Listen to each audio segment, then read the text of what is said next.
Hola. I want to start this video by asking you a sort of trick question. When you think of Bali, what comes to your mind? If you are a foreigner like me, you might get visions of a vast natural landscape framed by palm trees, rice paddies, and a volcanic peak all the way into the background. You might even see a farmer here and there, or a beautiful woman dressed in traditional clothes with baskets and offerings on her head. What you might not realize, though, is that these visions are the product of a narrative that has been sold to the Western world for over 100 years or so. This is a narrative seen through a foreign lens, one that idealized Bali and the rest of the Dutch East Indies, the name given to Indonesia back then by its Dutch colonizers, who wanted to portray their colonies as an enchanting paradise untouched by modernity. Even though there were multiple mediums through which this narrative has been perpetuated over the centuries, what I want to talk about today is the movement of the Mooi Indies, an art movement that shapes through its beautiful depictions of a long gone era the way most of us think of Bali even to this day. It seems to me, though, that in modern times, the narrative of the Mooi Indies has evolved to meet our current standards of the new digital era. But before I go deeper into this, I want to take the time to explain what the heck I mean by the term the Mooi Indies. My hope is that by the end of this video, I will have shown you how this colonial narrative is still perpetuated to this day, and what can we do as tourists, photographers, and artists to bring a more nuanced vision about this beautiful island nation, and for that matter, to every other place we might be located in. As a disclaimer before we continue, I want to point out that the topic of colonialism and its consequences is a very tricky one. I'm trying to condense a lot of information in this video, so please bear that in mind as you continue watching. Furthermore, if you have any information that can complement what I'm talking about in this video, please share it with me and the rest of the people that are watching this, so we can all expand our knowledge about this topic. With that being said, let's go.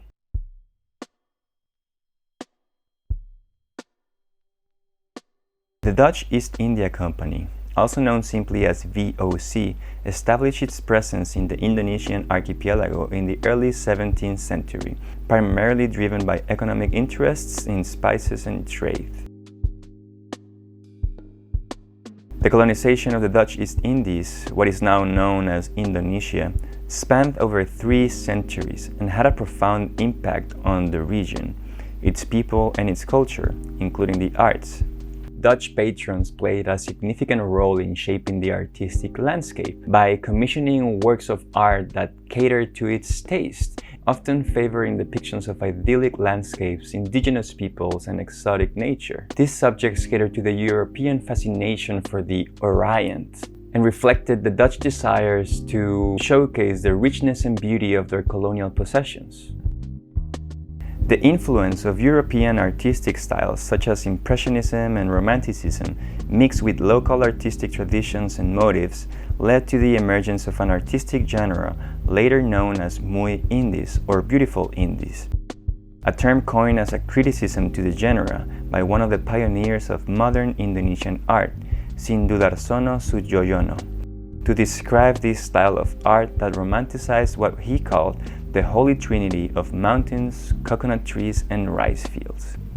Indigenous artists were often encouraged to depict subjects that align with colonial narratives, portraying the Dutch East Indies as a peaceful and prosperous land under the Dutch rule. Examples of this can be seen in paintings such as Forest and a Native House by Raden Saleh, Flamboyant by Willem Jan Pieter, and A Javanese Farmer Plowing with the Merapi in the Distance by Basuki Abdullah. Admittedly, it is hard to look at these paintings and not be marveled by their beauty. However, critics of the genre argue that this style ignored the harsh living conditions of living under colonial rule. It downplayed the economic exploitation, social inequality, and cultural suppression experienced by the local population. It also portrayed indigenous people as exotic or primitive, often portrayed in traditional attire. This exoticism reduced the local population to cultural artifacts and, in the view of the critics, reinforced the colonial power dynamics. In an article titled "Painting in Indonesia, Now and in the Future," Sindudarsono Sudjojono wrote, "The paintings we see today mostly consist of landscape paintings, plowed rice fields, clear and calm rice fields, or huts in the middle of the paddy fields. Not to forget the coconut trees nearby or bamboo and bluish mountains in the distance. Similarly, the woman must be draped in fluttering red scarves, blown by the wind or holding umbrellas, wearing blue clothes as if it's Eid every day. Everything is beautiful and romantic, as if in paradise. Everything is pleasant, calm, and peaceful. And if a painter dares to paint something other than the Trinity and tries to sell his paintings in picture shops here, the shopkeeper says, 'That is not for us, sir.' He means, 'That is not for tourists or retired Dutch people, sir.' And such a painter, if he doesn't want to be consumed by tuberculosis, is better off becoming a teacher or seeking a job as a statistician, because waiting for a good time when his paintings sell takes a long time." Fast forward until today, and a simple scroll down any Bali-related hashtag on Instagram will show you what I mean by an updated vision of the Mooi Indies. Where before we had paintings of pristine rice fields and their farmers, we now also have tourists posing with conical hats and sheaves of rice over their shoulders. Along with the woman in her ceremonial attire, there's the couple with rented sarongs and a mirror in front of a camera lens. Next to the humble hut by the paddy fields now lays an influencer's bamboo house with a stunning view of Mount Agung. Even though these images might be beautiful to the subjective mind, I think it's important to recognize that these are nothing but fantasies that ignore completely the realities of what it's like to depend on the rice you carry over your shoulders for sustenance, or for your universe to be defined by the offerings and ceremonies you must do every day, or even the consequences of selling and building land without the proper assessments. And I'm not going to pretend like I don't know that fantasies are fun. Of course they are. It's part of our human nature. But watching these colonial trends being repeated and modernized to meet our current standards, I can't help but ask myself, why are we still doing this? Why do we keep thinking that it's okay to disregard reality for the sake of a few extra likes? And well, as I found out, it turns out there are a few reasons. Número 1. Cultural conditioning and historical legacy. Narratives are often deeply rooted in historical events and the legacy of colonialism. They might be ingrained in things like educational systems, cultural norms, and collective memory, making them difficult to change or challenge or even dismantle. At the individual level, we might perpetuate these narratives unconsciously, simply because they have been socialized to be accepted as true. Número 2. Cognitive biases. People naturally tend to seek and pay attention only to information that corroborates their pre-existing beliefs, and also tend to downplay or simply ignore all that information that goes against their values and belief systems. Número 3. Power dynamics. Narratives can be used as tools for power and control. Those people in positions of power and authority might propagate narratives that fit their interests. This helps them maintain power structures or justify their actions. Also, those who benefit or identify with these authoritarian powers might also propagate these narratives to maintain their social and economical statuses. Número 4. Ignorance or lack of awareness. Many people might perpetuate colonial narratives simply because they ignore or don't really understand the true history and experience of the colonized people. They might have limited exposure to alternative views, and as I said in a previous point, they might also be influenced by biased educational systems and societies in general. Now, to be honest, as I've been working on this video, I've realized that the problem is much bigger than people simply perpetuating fantasies for profiting from their images.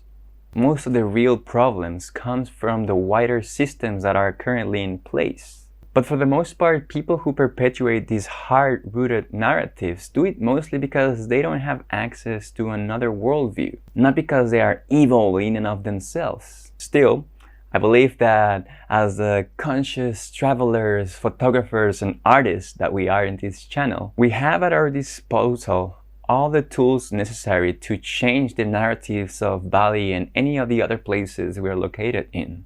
How, you ask? Well, first of all, we can educate ourselves. Understanding the history, culture, and social dynamics of the communities we photograph will help us approach our subjects with more sensitivity and respect, and hopefully will help us avoid stereotypes and misrepresentations.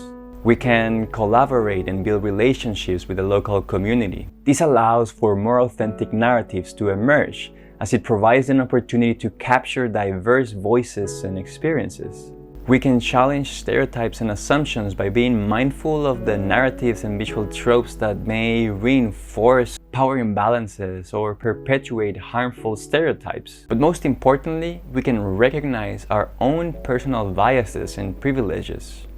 Only by doing this will we be able to stop the unintentional perpetuation of harmful narratives and power dynamics. Speaking from my own personal experience, I know that I've played my own part in perpetuating this idea of Bali as a perfect paradise. It's hard not to, but it wasn't until I started digging through the deeper layers by reading about its history, researching and communing with the land and its people that I started to love this place at a completely different level, with all its flaws and virtues, rather than simply loving the pretty sights that I am constantly being sold when walking in the street. So, tell me, what comes to mind when you think of Bali now? Has learning about the Mooi Indies changed anything about your perspective of the island? And how do you feel about the way Bali is being represented nowadays? Whether you're happy with the current narratives or are looking for a change, I have to say, I understand. I know it's hard to disentangle ourselves from our own personal experiences and preferences, but still, I would argue that it's worth it to try. For now, coming from a post-colonial country myself, I must confess that I'm aware that there's a lot more learning to do on my part, and I'm looking forward to it. And that's all I have for today. I hope you liked this video. It was not an easy one to make, but I'm quite happy with how it turned out. Please don't forget to like and subscribe to this channel if you want to see more content like this. And of course, let me know your thoughts in the comment section below. Peace.